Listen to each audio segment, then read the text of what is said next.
রহমতুল্লাহ। আলহামদুলিল্লাহ,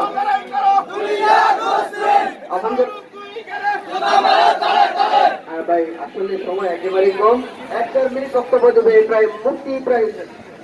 আলহামদুলিল্লাহ রাব্বিল আলামিন। সম্মানিত সুধী, এখন খুতবা বলার টাইম নাই, আমরা সকলে জানি। সর্বপ্রথমে একটা বিষয় আমি বলতে চাই, তিনি বৃষ্টি আছে আল্লাহর দ্বীনের জন্য, আল্লাহর দ্বীন এই পৃথিবীতে কায়েম করার জন্য। ওই ইসরায়েল এরকম ভাবে তৎপর হয়ে তার বিরুদ্ধে অবস্থান গ্রহণ করতে ইনশাআল্লাহ যত বৃষ্টি আসবে ইনশাআল্লাহ বিশ্বের শেষ পর্যন্ত আমরা তারা থাকতে রাখিয়েছি ইনশাআল্লাহ। সুধী, এটা আল্লাহ তার পক্ষ থেকে একটা পরীক্ষা, কিন্তু বৃষ্টি বললে আপনারা চলে যাবেন না, দয়া করি বিশ্বের শেষ পর্যন্ত থাকবেন। সর্বশেষ একটা কথা আমরা বলতে চাই, অবসরণ যদি ফিলিস্তিনের পক্ষ থেকে ডাক আসে, আমরা প্রয়োজন হলে কাপড়ের কাপড় মাথায় বেঁধে বাংলাদেশ থেকে ফিলিস্তিনের পক্ষ হয়ে ইসরায়েলের বিরুদ্ধে, লাল কুত্তাদের বিরুদ্ধে কাপড়ের কাপড় মাথায় দিয়ে আমরা যুদ্ধ করতে বাইতুল মুকাদ্দাস শুধু ফিলিস্তিনদের দায়িত্ব করার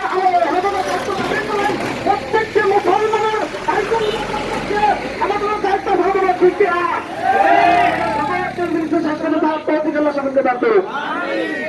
আচ্ছা, আলহামদুলিল্লাহ। এখন মিছিলের প্রস্তুতি, মিছিলের প্রস্তুতি হবে, সুশৃঙ্খল ভাবে মিছিল হবে। 1-2 জন স্লোগান দিবে আর ব্যানার গুলা মাঝে মাঝে রাখবে। সব প্রথম ব্যানারটা মাঝকে সামনে থাকবে, আর মাইকটা সিস্টেম অনুযায়ী থাকবে, একটা শুরুতে থাকবে আর একটা মাঝে থাকবে। আর আমরা সবাই আগে যাওয়ার চেষ্টা করবো না ভাই, মিছিলকে বড় করার চেষ্টা করবো, মিছিলকে বড় করার চেষ্টা করবো। প্রত্যেকের মাঝখানে এক হাত ডিস্টেন্স রাখবো।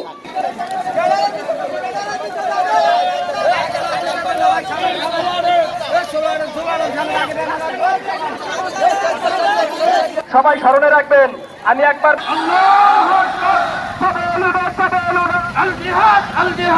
দুনিয়ার মুসলিম